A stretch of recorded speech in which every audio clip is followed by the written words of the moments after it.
pão aqui já tá no... Não vai dar nem pra sala. Vai fazer o quê? Eu vou comer pão com manteiga. Não, você que fosse fazer ovo.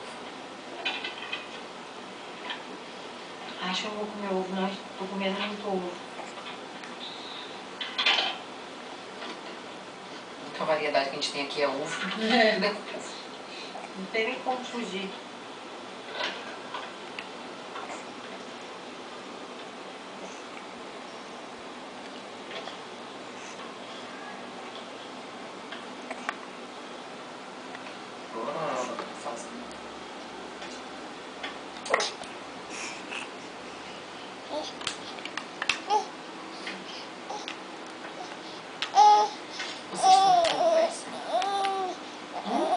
Vocês tanto conversam, tanto assunto que vocês têm que brigar. Não, a gente nem tá brigando mais não. Mas aí ele vai falar que ele tá triste do jeito que a gente tá.